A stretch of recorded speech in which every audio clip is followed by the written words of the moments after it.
Now, how do you respond to feedback? Do all of you know the term 360-degree feedback? Do you all know this term? Yes, I'm a pioneer in the world of 360-degree feedback, a pioneer. It's not always good when people call you a pioneer. As was unfortunately mentioned in my introduction, last year I won the dreaded Lifetime Achievement Award from the Institute for Management Studies. What does that award mean? He must be almost dead.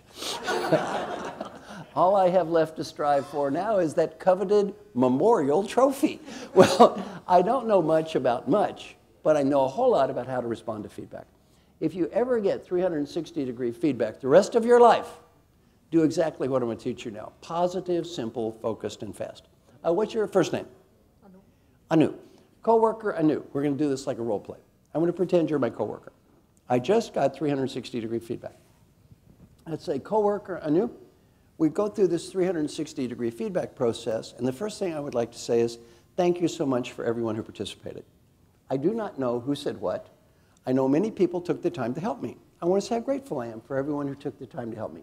Second, coworker Anu, much of my feedback is positive, ethical and dedicated, caring about the company and customers, innovative, getting results, integrity. These are important things to me. I hoped would score high and did. I want to say how grateful I am for the good things people said. Then don't say, but. Say, and there's something I'd like to do better. My advice, pick one thing. Don't pick a laundry list. And whatever you pick, where should it come from? In your heart. If you don't believe it from in here, you won't do it anyway. I'd say, Miss Coworker, in the past, I've come off as stubborn, opinionated, know-it-all, not an open-minded listener. If I've done this to you or the people around you, I'm sorry. Please accept my apologies. There is no excuse. We all make mistakes. What should we do when we make a mistake? Apologize. And if I feel like blaming somebody, who's the best person for me to blame? Talk to your partner, 20 seconds. Answer this question. Who do you need to apologize to? Go. Talk to your partner. Who do you need to apologize to? Go. Okay, stop. Whoever that is for you, do that. No one can tell you who that is for you but you. Whoever that is for you, just do that. Now, the next part you're going to like. Do not ask for more feedback about the past. Do not ask for more feedback about the past. Have any of you noticed your direct reports do not like to give you negative feedback? Have any of you noticed this? You see, there's a reason. They haven't found it to be a career-enhancing strategy. Don't ask for more feedback about the past. Ask for ideas for the future. I'd say, Miss Coworker, I'm not going to ask you for more feedback about the past. Do you know why? I can't change the past anyway. I'm going to ask you for ideas for the future. If you had to have ideas to help me be a positive and open-minded listener in the future, what might they be?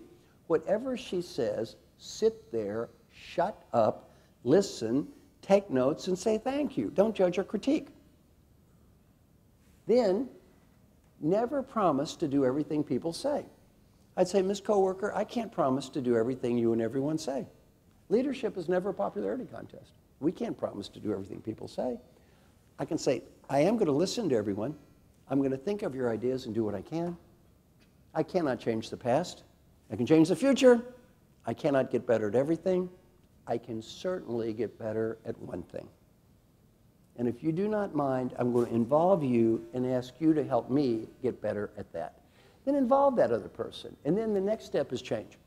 I had been in business for 12 years before anybody asked me the great question. What was the great question?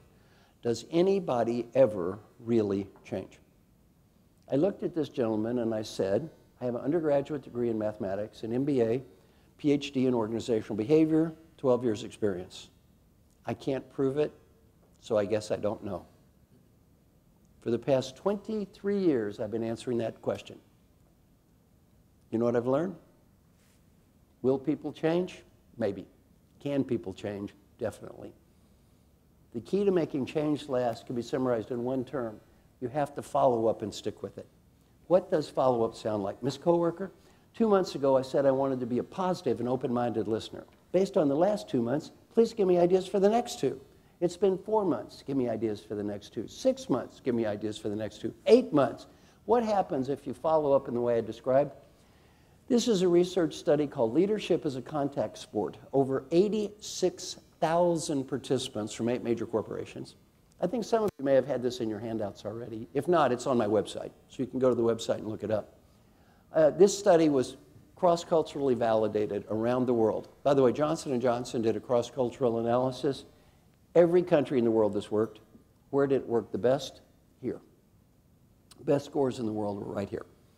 Well, what did we learn in our research? 8 different companies in totally different industries. The industry made no difference. Multi-rater research. Every leader in the got feedback from multi-raters and was asked to do just what I did with you and follow up just like I did with you. What did we learn? When people said my coworker did no follow-up, they went to a program, they got feedback, they did no follow-up. -3 became a less effective leader, 0 didn't change, +3 more effective. If you know about probability and statistics, that looks slightly better than a normal distribution curve. I've done something called a control group study. No training, no feedback, no nothing. The control group did this well. These people might as well have been watching sitcoms as go to a training program or get feedback. Total waste of time. Table 2, coworker did little follow-up, a little better. Table 3, some follow-up, a lot better. Table 4, frequent follow-up, much better. Table 5, consistent or periodic follow-up, massive improvement. They all went to the same program.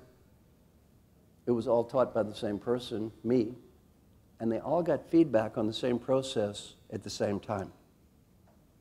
To echo what my friend Alan Mulally said, if you get better, it doesn't have much to do with me. It's got everything to do with you. The stuff I just taught you today works. It just doesn't happen to work if you don't do it.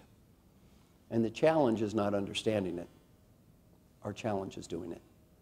Now, before we have questions, I'm going to share one other point. I'm sometimes asked, do people really change their behavior, or are they merely perceived as changing because they do all of this follow-up? And the answer to that question is the opposite of what you might think. It is much harder to change another person's perception than it is to change our behavior. Changing behavior is easy compared to changing perception. Changing perception is hard. The best research principle in psychology is called cognitive dissonance theory. What does that mean? We all see people in a manner that's consistent with our previous stereotype. If I have a stereotype of you that says you're a bad listener, I'm going to look for a bad listener until I find it. Let me explain why follow-up is so important, not just for changing behavior, but for changing perception. Let us imagine that you are my coworker. Your problem is you make too many destructive comments about other people. I picked this example because it sounds so simple. He thinks, I don't need to talk to people or follow up. I just quit making such comments and the problem is gone. Wrong. It doesn't work. Here's why. He goes 7 months and never makes a destructive comment about anyone.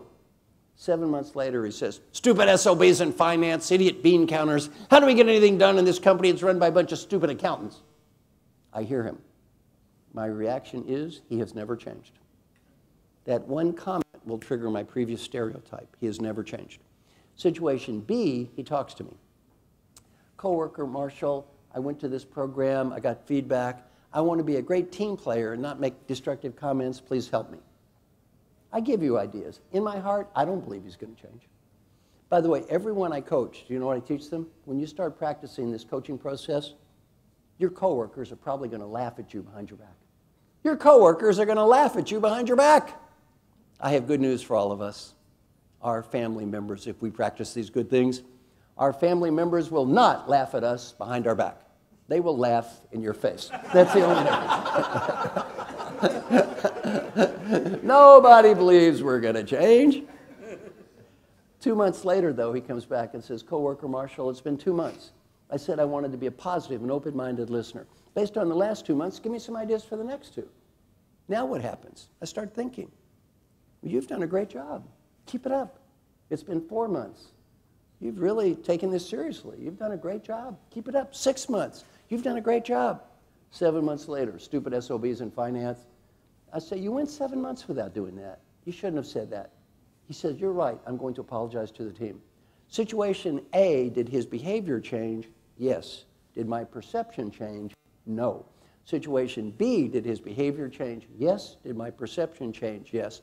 In leadership, it doesn't matter what we say. It only matters what they hear. Let me give you one final example of this. Look at your watches. Who in the room has a watch with all Roman numerals? Raise your hand. Roman numeral watch. Okay, raise your hand if you have a Roman numeral watch. I need to get my glasses too because I can't see very well. Let me see your watch there. Oh, good, I've got my glasses. Does it have all Roman numerals? I need one with all Roman numerals here. No, yours has some Roman numerals and some not Roman numerals. It has all Roman numerals here. I need one. Let's see your watch. Roman watch here. Let's see the watch. Oh, good, yours perfect. Let me have your watch, please. I raise money for charity this way. Thank you. Who else has a Roman numeral watch? Just one in the whole room? Nobody else? No numerals. Roman numerals? No? No numerals. Just you. Only one. Okay, sir. Face of your watch, square, round, or rectangular. What is the shape of the face of your watch? Rectangular. Of course. Very good. What does the Roman numeral 10 look like on your watch? The 10. 10 is a X. Of course. And nobody talk. What does the 4 look like? Roman 4 on your watch. I and B. I and B. Are you sure? Yes. Now remember, I said there's a way to test if someone actually believes what they say. All you have to ask them is one question to test their belief. What is that question? Do you want to bet?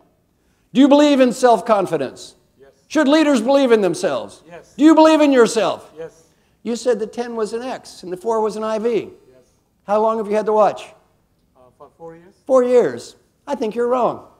Could be. Could be. That doesn't sound like self-confidence.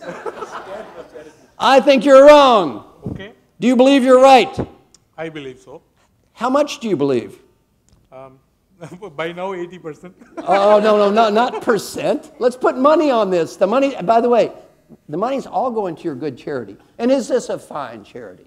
Yes. Good charity, yes. Fine charity. It's all going to the charity anyway. So I'm going to bet you're wrong. Okay. How much do you want to bet? $100. 100? Is that a lot of confidence? No. Do you believe in your colleague here? It's her charity anyway, and isn't it? How much do you want to bet? $1,000. 1,000. 100. Who's my host here? Oh, sir, is this a smart group of people in the room? Do you believe in this man? Yes. How much? $100. Give me a number. Yeah, $100. 100. Anybody else want to bet on this? I bet anybody else want to bet for him? I bet he's wrong. Not a lot of confidence here. All right, look at your watch. Look at the 4. Is it an IV? No, it's actually 4. Roman numeral watches don't have IVs. They have 4 eyes. They almost all have 4 eyes. And by the way, almost everyone that owns it, and you can look at it for 30 years, you will never see it. You know why? We see what we think is there. Let's hear it for some donations for the charity. Let's hear a little donation. Okay, cough up the money. Money, money. Let's go. Cough up the money. Now, you're going to talk to your partner. You're going to talk to your partner for about 3 minutes, and you're going to come up with good questions to ask me. You can go first because you already got a good one. You're going to come up with good questions to ask me. Here's what's going to happen. I'm going to say, what's your question? If you say, I have no question, you have to pay money for the charity. So you have to have questions or you have to donate money. If you have a question and I'm not a technical expert, I'm going to say, not an expert. I learned this working with McKinsey & Company. One night I was doing a program for McKinsey & Company. So the night before the program, we're having dinner. I'm pontificating on nonsense. The next day, this McKinsey director gets up in front of everyone and says, Dr. Goldsmith's opinion on the... He started quoting me. I said, the waiter knows more than me. I learned a good lesson. If I'm not an expert, better to say not an expert. Now, if you ask me a question and I have an idea, I'm going to give you my idea. What if you ask me a question and I give you the stupidest answer in the entire world? What are you going to say back to me? Thank you. Just say thank you. You don't have to do it anyway. Just say thank you. To your marks, get set, talk to your partner, 30 seconds, come up with good questions. Go, talk to your partner, go, go, go. Talk, talk, talk, talk. Okay, we're going to start with her. Now, I'm going to make your question simple. You say, how do I influence people when I do not have complete authority? That's kind of your question anyway, but that'll be good. Yeah, I mean, I have to mirror the organization. Of course, yeah. Just leave it with what I said. It's close enough, right? Okay. How do I influence people when I do not have direct authority? Yeah, and that's true with any culture. Very good. Okay, that'll be a good question. We'll start with that one. That's good then. We'll answer your question too. A double winner. I'm going to give you a great answer to this question too. Got a really good answer to this question. Okay, stop. Here are the rules. Talk into the mic so everyone can hear you. Question number 1. How do I actually influence somebody's behavior when I don't have control over them? Very good question. One of the best questions I always get. How do I influence a person when I do not have direct authority? Now I'm going to answer this question from 2 perspectives. One, you're the person who doesn't have the power. And then I'm going to answer the opposite. You are the person that does have the power. How do you influence both ways? First, I'm going to teach you a wonderful lesson that Peter Drucker, the famous management guru, taught me. If you deeply understand this lesson, you will be better at influencing people when you do not have the power. And 2, much more important, you will have a happier rest of your life. Most of us never understand this lesson. Are you ready? Here is the lesson. Every decision in the world is made by the person who has the power to make that decision. Make peace with that. Not the best person, or a right person, or my fine electrical engineer, not the most logical person. Decisions making, there's one variable that determines ultimately every decision. What is that variable? Power. Power. Most of us never deeply understand that. Let's take the 3 fine women at this table. Are you ready? Have you ever said this to yourself before? I'm amazed that someone at that level, talking about some high-level person, is weird, crazy, does dumb things, and acts like an idiot. Have you ever said this to yourself before? She has said it. Yes, yes, yes. All 3 of these apparently intelligent women have said this to themselves before. I'm going to point out to you 3 seemingly intelligent women why that thought makes no sense. Are you ready? In your life, have you ever read before a history book? Yes or no? Yes. They have all read history books. In the history of this world, have most people at those exalted levels of status, money, and power been women or men? Men. They agree, men, younger or older? Older. Is there anything in the entire history of the human race that would lead you to believe when you take old men and you give them huge amounts of money, status, and power, they begin to act incredibly sane and rational? Did you read this book? Did you read it? No. How about you? Did you read it? Did you read such a book? There is no book. Oh, by the way, and what country do you live in? India, of all places. Please read the newspaper today, right? How many crazy old people are running things in India? Please, why do you think people are going to be rational? Decisions are not made based on rationality. Decisions are made based on power. Make peace. Now, Peter Drucker taught me another great lesson. If you have to influence someone, and they have the power, and you do not, one word to define this person: customer. Customer. One word to define yourself: salesperson. It is not their job to buy. It is your job to sell. It is not their job to buy. It is your job to sell. Sell what you can sell. If you can't sell it, look up here. Take a deep breath. Let it go. Sell what you can sell. And by the way, when you sell to their needs. Don't sell to your needs. Recognize they are the customer. You're a good salesperson. Put together a sales pitch. Sell at their level, not at your level. Sell what you can sell. Change what you can change. And if you can't sell it, what do? Let it go. Now I'm going to teach you the Peter Drucker lesson, though, from the opposite perspective. Let us imagine you have the power, and she wants to influence you. Now, you have choices. One choice is you can listen to her and think, this is really important to her and not so important to me. And you may say, why don't we just do it your way? Let us assume, though, in this case, you have the power, she's trying to influence you, you disagree, And you can't just say thank you. How can you deal with this? What you can say is, you know, Ms. Direct Report, you want to do X for the following reasons.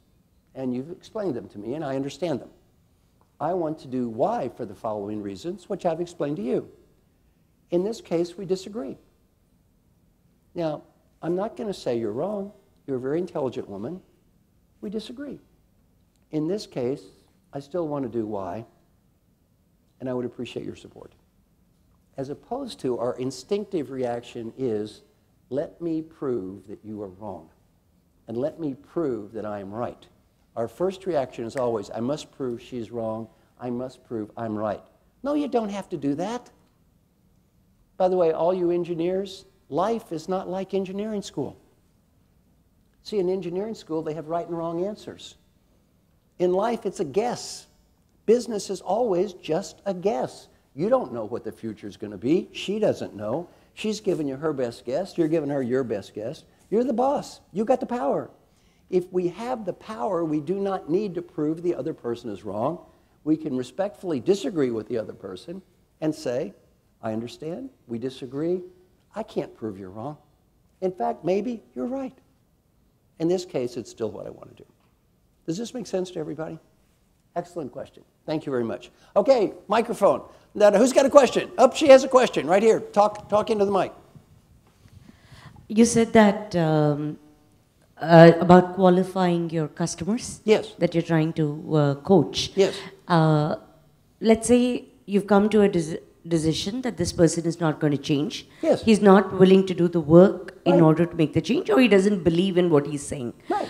How do you communicate that to the person? Oh, how do I communicate that to my customers? Yeah. Simple. My clients? Yeah. I don't work with them. No, how do you tell them that you're sacking him? She asked me a question, I gave her an answer, and she said no. What does that mean? Was I wrong? You said, what do you do? I told her what I did, and what did she say? No. I guess I'm confused. I thought I did that. Maybe I didn't do it at all. How do you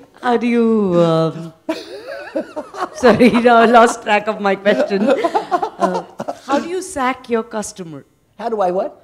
How do you sack? Oh, it's how do you easy. fire your customer? Oh, it's easy. I usually don't even start working with them if they don't do the... I'll tell you how I coach people. Are you ready? How do I coach people? I'll describe this very quickly. First, when does behavioral coaching not work? Number one, machine, money, more money for you. Behavioral coaching, when does it not work? Number one, my process does not work with people that don't care.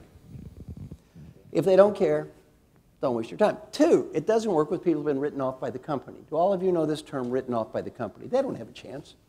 Companies are just jerking them around with this fake coaching thing. It's not really coaching, it's seek and destroy. This doesn't help people that lack business or technical knowledge. I get ridiculous requests for coaching. A pharmaceutical company called me up recently. You know what they said? Dr. Goldsmith, we want you to coach Dr. Jones. I said, great. What's his problem? They said, he's not updated on recent medical technology. I said, neither am I.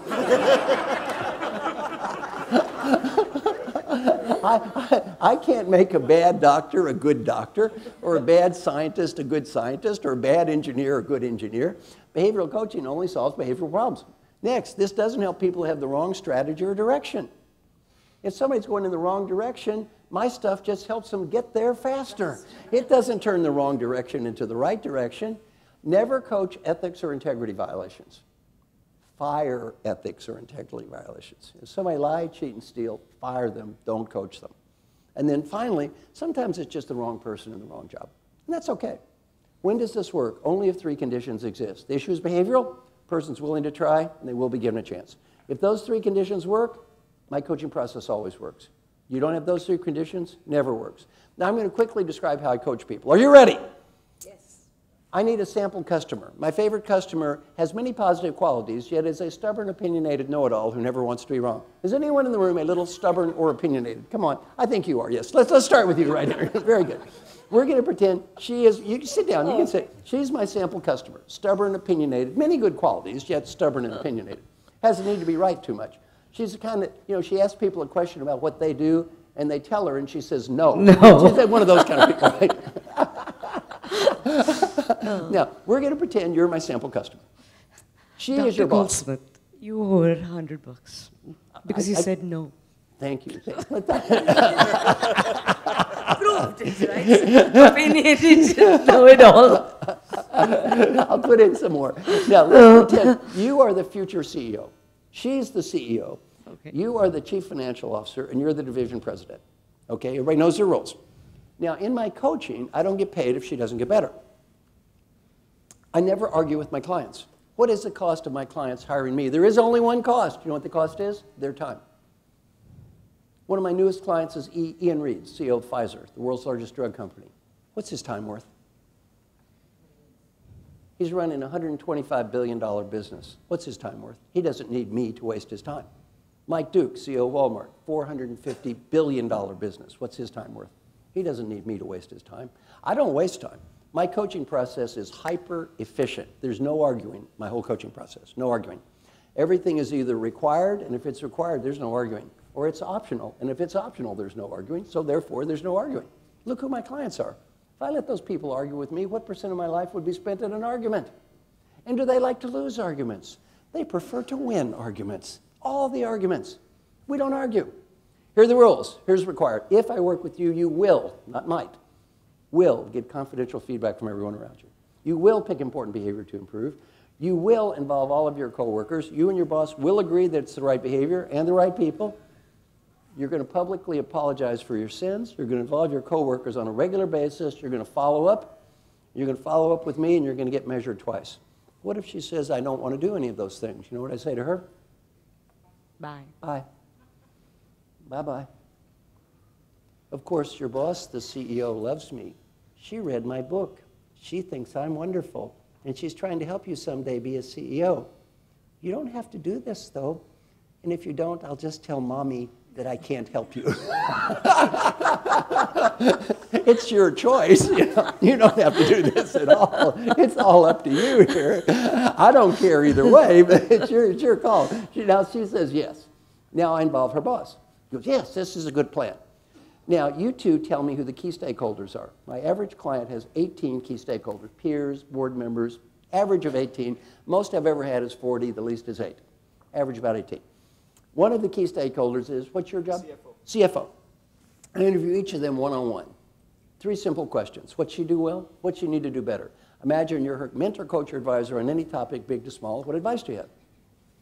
I write a report. 18 people. If you ever want to see a copy of such a report, send me an email. I'll send you what a report looks like. I go over the report with you. You say, I feel good about this and this. I want to get better at that and that. I say, great. Call in the big boss woman. Say, boss woman, what do you think? She goes, yeah, she's doing great at this and this. She needs to get better at this and this. I look at her and I say, look, you're the CEO. If this woman gets significantly better at that stuff, as judged by these people, is it worth this money? Yes or no? By the way, if the answer is no, don't hire me. If the answer is yes, you can't lose. She gets better, pay me. She doesn't get better, it's all free. Hard to argue with this. But any lawyers? The lawyers like this. Kind of a big escape clause. Pay me if you feel like it. A lot of my clients, I don't even have a contract. What's the point of having a contract? Pay me if you feel like it. That's a pretty good deal. You know, what do you need a contract for? There's no need for a contract. We have a deal. Now, the behavior's in writing. The stakeholders in writing. None of this is subtle. The key is you go back and talk to her. You are the division president, right? You say to her, Miss Division President, thank you for participating. Here's what I've learned in this feedback. First, thank you so much for taking your time. Here's the good things. Thank you so much. Here's what I want to get better. I'm sorry for the mistakes I've made. Please help me get better in the future. I can't change everything. Give me ideas for the future. She gives you ideas. What if she gives you the dumbest idea in the world? What do you say back? Thank you. You shut up and say thank you. Now, I've coached her to help you. 4 requests. Number 1, let go of the past. I say whatever sins she's committed in the past, I can't fix. And if you bring up the past, you will demoralize her. Is this simple? Yes. Is this easy? No. Many people in this room have never forgiven Mommy and Daddy for not being the parents we thought they should have been. Some of us have never forgiven our husbands or wives. We're going to do that in the future, though, aren't we? Yes, forgiving this rascal. Some of us have never forgiven our children, and some of us have never forgiven ourselves. That's mostly the women. Men are very good at self-forgiveness, okay?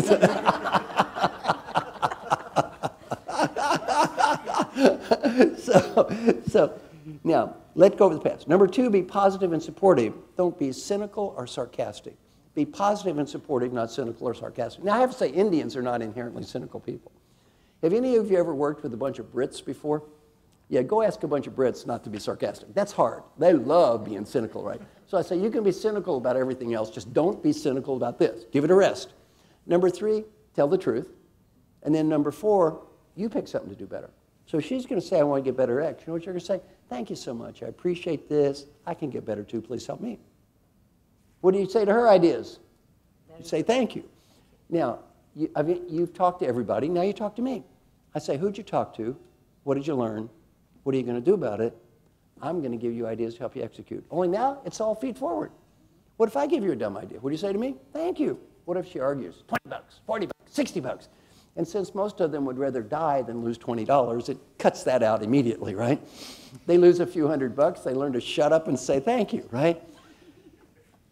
She follows up with them. Follow up with me. We do a survey. Better, worse. Follow up, second survey. Now, get a report? A lot better. She goes to the boss. Here, boss. I say, okay, big boss, what do you think? She goes, yeah, she got way better at that stuff as judged by these people. You get this money. Can you see why I give my clients a money-back guarantee? Can you see why I almost always get paid? And can you see why this is a transferable process? Most of what she learns, she doesn't learn from me anyway. She's learning from everyone around her. And by the way, what happens if you don't do the work? If you don't follow up? What do I say?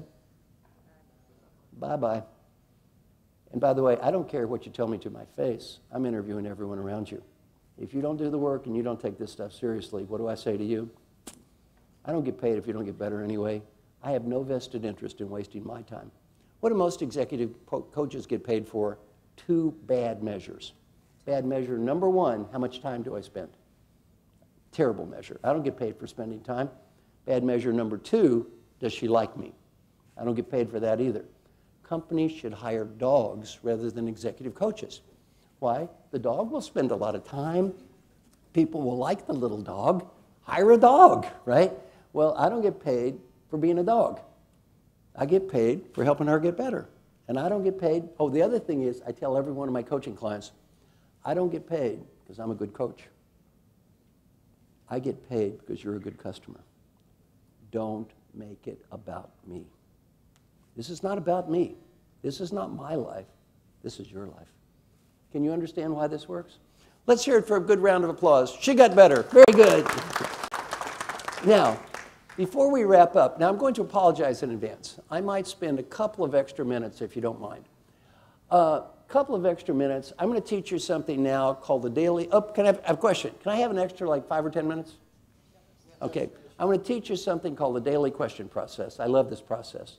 How do you keep everything in your mind? Are you ready? Yes. Look into the eyes of your partner. Look into the eyes of your partner. I want you to imagine your partner is going to call you up on the phone every night for the rest of your life. Your partner is going to call you up on the phone every night for the rest of your life. Your partner is going to be asking questions every night for the rest of your life. Since her husband is there, this may be a bad idea in your case. You're kidding me, right? Every night, your partner's going to be dealing with questions with you. Now, there's a process I participate called the daily question process. I love the daily question process. It works amazingly well. I'm going to share some of my questions. My questions are not intended to be yours, though. I go through a series of questions every day. If you'd like all my questions, send me an email. I'll send you a copy of it and an article describing the process. Every day, I challenge myself. Here's your homework assignment. You're going to get out an Excel spreadsheet. One column, you're going to write down a series of questions. 7 boxes across, 1 for every day of the week. Every question has to be answered with yes, no, or a number. It is amazing how well this process works. You should do this every day. Every question is yes, no, or number. I'm going to share some of my questions. They're not intended to be yours. 1 column for every day of the week? Yes. Yeah. 7 per week. Questions. Every question, yes, no, or number. Yes is a 1, no is a 0, or a number. Over the years, what's my first question every day? How happy were you yesterday? How happy were you yesterday? I don't have to work. I live in a beautiful place. Have any of you ever been to Rancho Santa Fe, California, north of San Diego, where I lived before? I live in a beautiful, you've been there. Should people that live in Rancho Santa Fe, California whine and complain? What do you think? Not too much, no. I live in a beautiful place, nice wife, nice kids. If I'm not happy, I'm an idiot. You all are among the luckiest people that ever lived. If you're not happy, guess who else is probably an idiot? That's you. Second question, how meaningful was my day yesterday? My day is not meaningful. Whose fault is that? I could blame you for my lack of meaning, but that's pretty pathetic. That's my responsibility. Now the next one, I don't think I'm the only one in the room who could benefit from this next one. How many times yesterday did you try to prove you were right when it was not worth it? I've almost never scored a 0 my whole life. Kind of hard for the old professor not to be right all the time. How many angry or destructive comments did you make about people yesterday? How many minutes did you walk? How many push-ups? How many sit-ups? Did I say or do something nice for my wife? Did I say or do something nice for my son? Say or do something nice for my daughter? And I asked my wife a question. Her name is Lyda. I said, good wife, Lyda. If there's one thing I should try to do better every day to be a better husband, what would it be? And it only does apply when I am at home. And I don't think my wife is the only wife who'd write this one in for her husband. What is that one question for me, for my wife? And it only applies when I am at home. Did you pick up after yourself yesterday? Okay. Do any of the women in the room think it'd be good if your husband picked up a little bit more after themselves? Yes. Oh, well, yes, you're the guilty one again, right?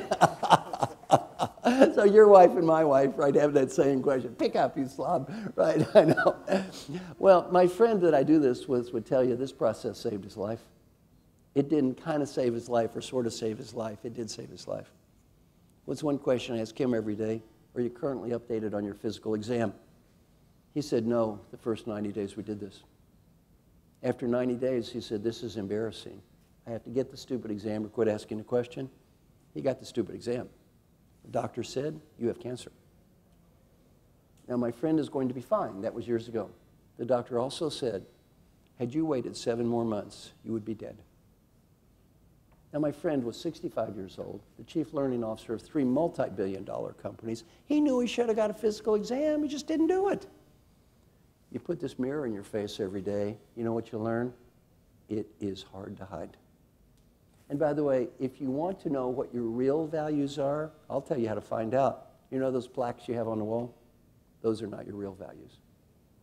You write that list of questions. You fill out that score every day, and at the end of the week, it's all summarized. Those are your real values. And I want to tell everybody that something very humbling.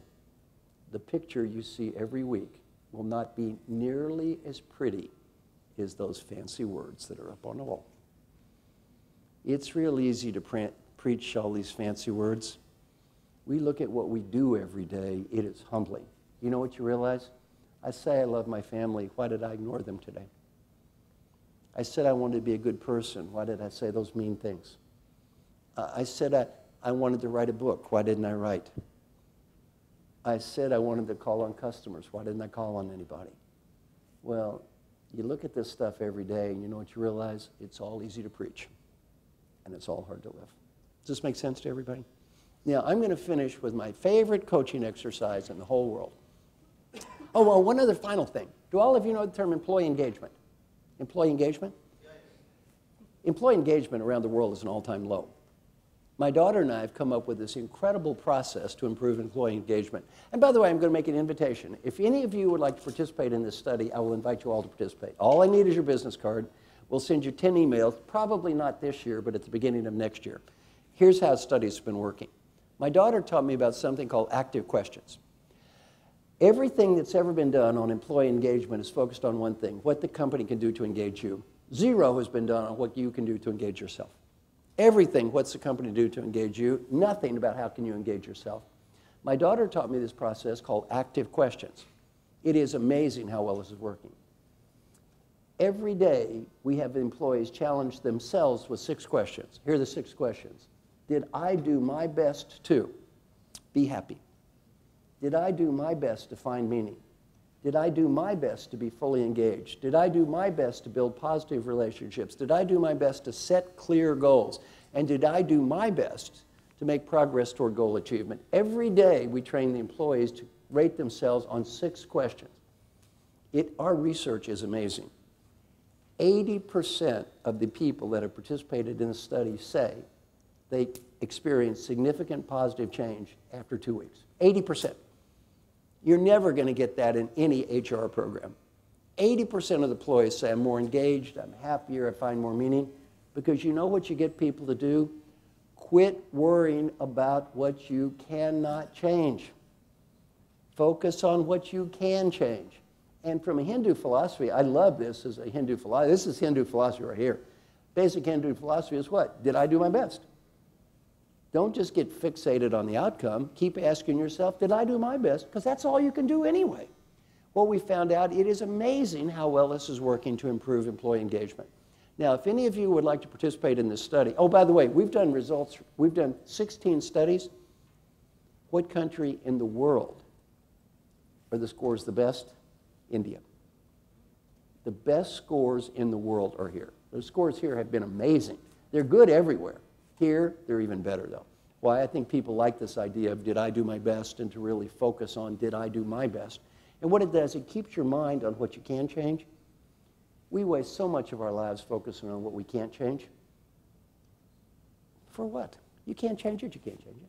Focus on what you can change. And anyway, you don't have to do anything now. If any of you would like to participate, why don't you do this? Just take your business card and just leave it up there at the little table there. And then I'll invite you all to participate in the study if you'd like to do it and send you the results for the group. Now, I'm going to finish with my favorite coaching exercise in the whole world. You're now going to get the best coaching advice you're going to get in this or perhaps any other lifetime. This is it. Are you ready? You're now going to get the best advice. And where's this advice going to come from? One place. Where's that one place? In your heart. I hope you got one thing out of today. Everything I taught you today about coaching, about this daily question process, everything, where's it all driving from? In your heart. If it doesn't come from in here, it won't happen. And if it doesn't come from in your heart, if you try to do it, you're just going to be a hypocrite anyway. Why bother? Why bother? Now, this last exercise, you're going to hear a little voice talking in your head. Whatever that little voice says, what do you say, that nice voice? Thank you, good voice. Thank you. Whatever that voice tells you, you do that. Okay, you ready? Put away all your pencils and papers and electronics. Put everything away. I want everybody to take a deep breath and go like this. Go. Ah, ah, deep breath. I want you to imagine that you're 95 years old. You're 95 years old, and you're on that deathbed. You're just getting ready to die. Here comes that last breath. But right before you take that last breath, you're given a wonderful gift, a beautiful gift, the ability to go back in time. The ability to go back in time and talk to the person in this room. The ability to help this person be a better leader. Much more important, the ability to help this person have a better life. What advice would the wise 95-year-old you, who knows what was really important in life and what was not important, and what counts and what does not count, and what advice would that old person have for the you that's sitting here? I don't want you to say anything or do anything or write anything. Just answer two questions in your mind. Question one, professional advice. That old person wants you to be a great professional, a great leader, have a great career. What professional advice would that old person have for the you that's sitting here right now?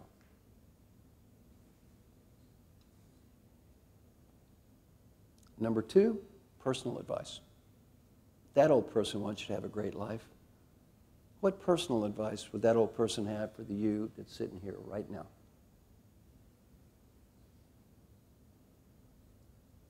Whatever you're thinking now, do that.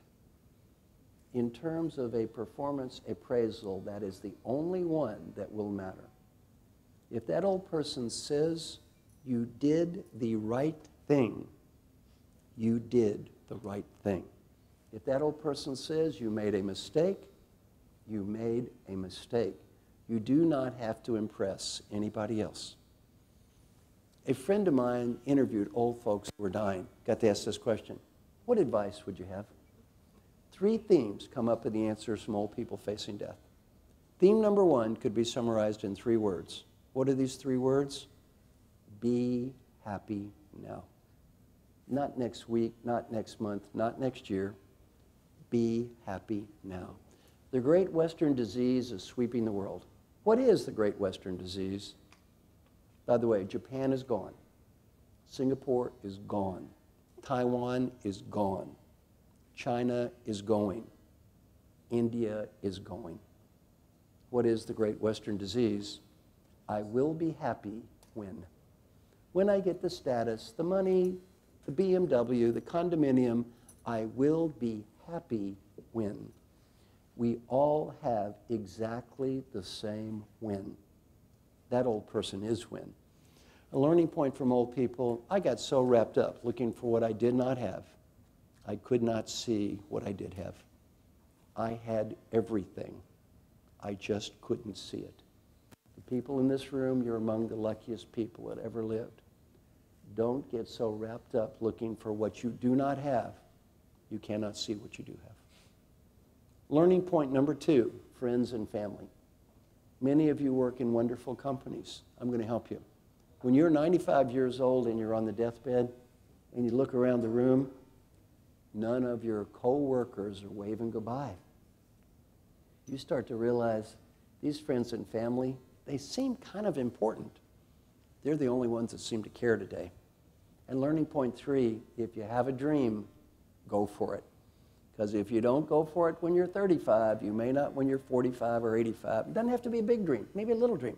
Go to New Zealand or speak Spanish or play a guitar. Other people may think your dream is goofy. Who cares? It's not their dream, it's your dream. It's not their life, it's your life. Had a very embarrassing experience a year ago. I was teaching this class and I said, go to New Zealand, speak Spanish. Guy raised his hand, he says, we're in Madrid, Spain, you fool. We all speak Spanish. Business advice isn't much different. Number 1, have fun. Life is short. Number 2 is people. Do whatever you can to help people. Main reason to help people has nothing to do with money or status or getting ahead. The main reason to help people is much more important.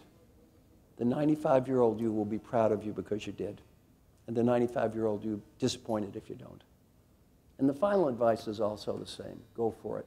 Your industry's changing. India's changing. The world's changing. You do what you think is right. You might not win. At least you tried. Old people almost never regret the risks they took and failed. We always regret the risk we did not take. And the final thing I would like to say is, I had a wonderful time working with you.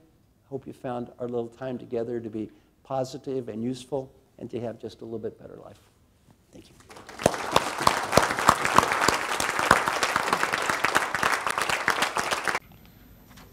Thank you, Dr. Goldsmith.